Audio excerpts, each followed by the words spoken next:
Oh yeah, baby, baby, baby, boo boo.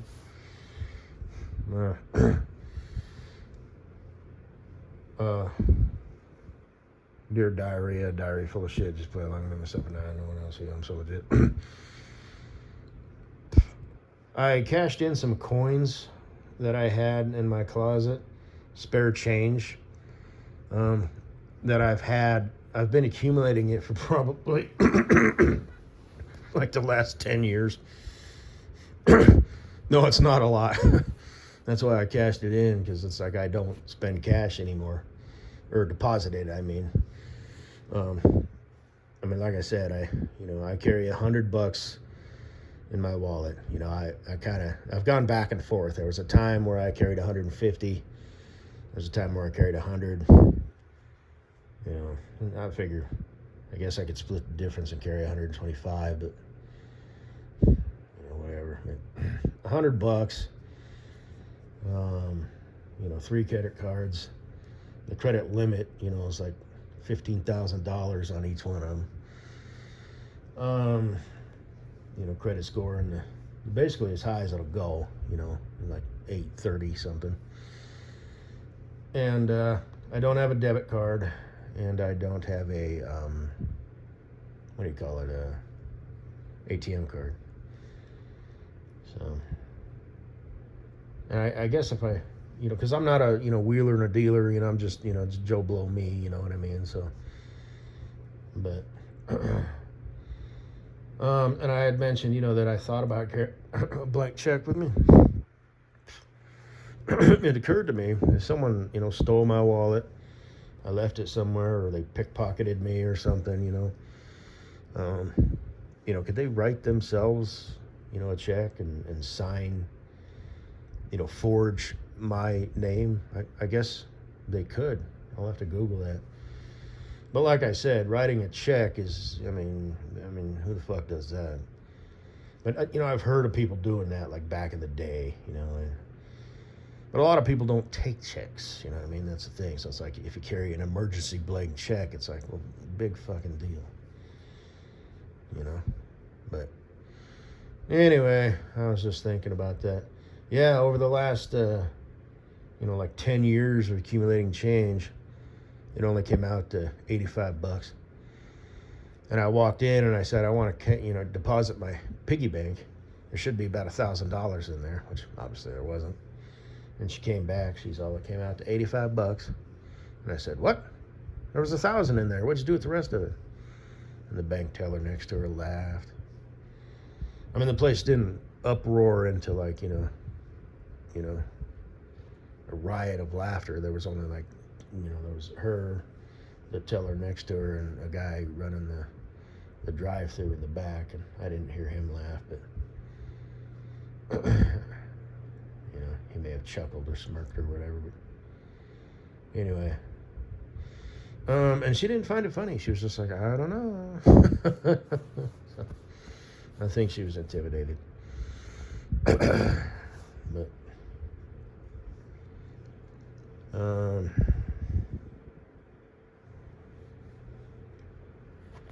anyway, and like I said, I've got 4 different kinds of precious metal.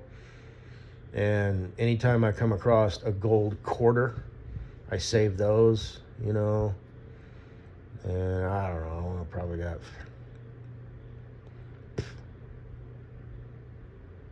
like $2.50, of gold quarters. But like I said, I don't know how this shit works.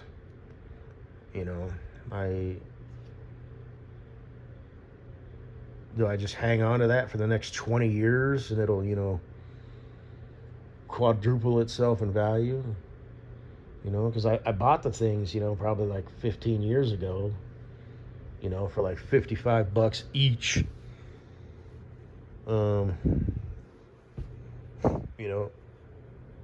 So that the wind's blowing. I like that.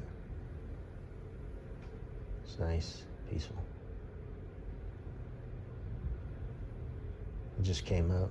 Kind of like when it's raining. you know, because you can hear it tapping against the side of the house. I mean, this is a modular home or whatever, so the walls are 6 inches thick.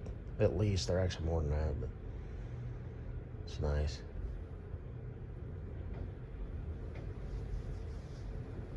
But anyway, that's all I had to say. Just so sad and alone. I'm going to bed. I'm going to bed early. You know, it's Thursday night. You know, usually I'd be out partying and, you know, doing something. But like I said, you know, get invited somewhere, you know.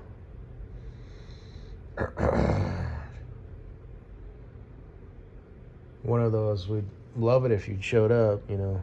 It's not only an invitation, but they're basically asking me. Oh, they're really kicking up out there. If we, you know, by my side and we would, you know, sharing a bed and sharing a life right now, I'd protect you, because you'd probably be like, oh. Then again, you do live in the Windy City.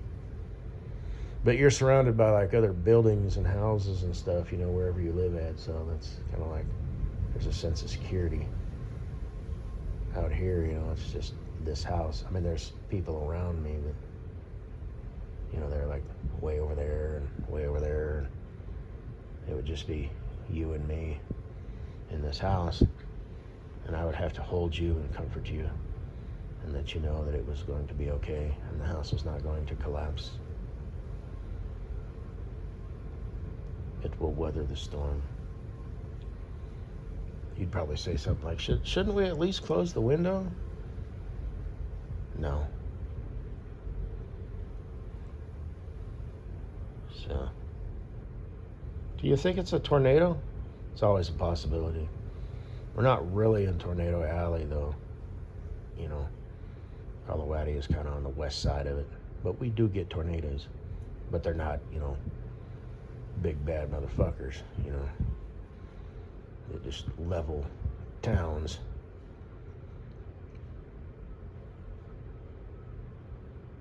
I've seen a few tornadoes in my life. One time when I think my mom it was back when she was going to school to be a nurse, and before she decided not to because she needed to stay home to watch me because I was becoming a problematic child. I mean, not really, but, you know, they made the decision.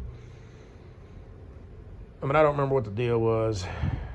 You know, my grandparents were available to babysit and whatnot. So, you know, my mom wanted to go to school to be a nurse, but she ended up staying home, being a stay-at-home mom. And, you know, my parents, you know, they weren't broke, but they weren't rich either, right? And then my dad, you know, this is back when he was just Joe Blow employee, and then he decided to, you know, buy a business and go that route. Well, they had a business, like I said, family-run liquor store. I've told that story before. Katie Boo, have you heard? I'll tell you real quick. It was kind of in a rough neighborhood, so it was family-run. So my mom, man, it sucks I'm doing this audio presentation. I could do it later. Missing out on this wind. But anyway, you know, so my mom, my dad, my grandma, and my grandpa, and my aunt, you know, they take shifts, you know, take turns running it. You know, there was always 2 people there. It was kind of in a rough neighborhood. They were robbed a few times. And one time this guy ran out with a bottle of liquor, and it was my granddad and my aunt's turn to work. And my granddad said, "Get him!" And my aunt ran out the door, chased him, caught him, tackled him, held him down on the ground, and my granddad walked out with a bottle in his hand, was going to bash it over his head, but had a change of heart and just went bunk and bunked it over his head, but didn't break it, which is probably good because he was subdued at that point, so that would have been excessive force, and he could have sued him for assault. But yeah, they had guns under the counter and a baseball bat and shit like that. But sometimes I'd go down there and hang out. They had like a cooler with like pop and stuff in it. And in the back, you know, they had like this back office, and it was surrounded by like, you know, open, you know, framing with like chicken wire around it and stuff. They had a back door out the back, and I remember mowing the weeds with the riding lawnmower and getting up on the roof and retarring the roof and spreading rocks around. I don't remember how we got them up there, like in buckets or what. I don't remember. But yeah, that's why when I was a kid, I used to go all them, mud runners, tractor pulls, monster truck, dirt bikes, on the track, where you go over the big jumps.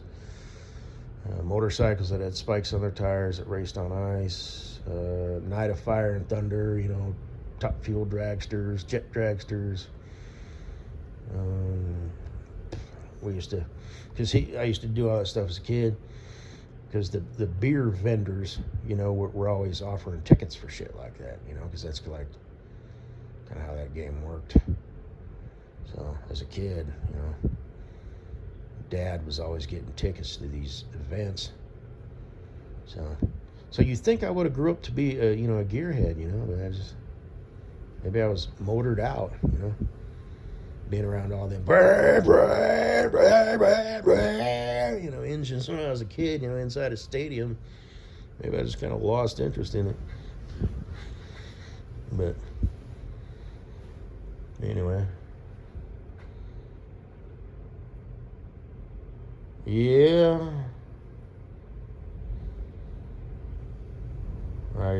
Those monster trucks were kind of neat though. The big, huge tires jumping through the air, and the engine's in the middle, like underneath the cab. Anyway, you can fuck off. Good night. I'm gonna enjoy this wind.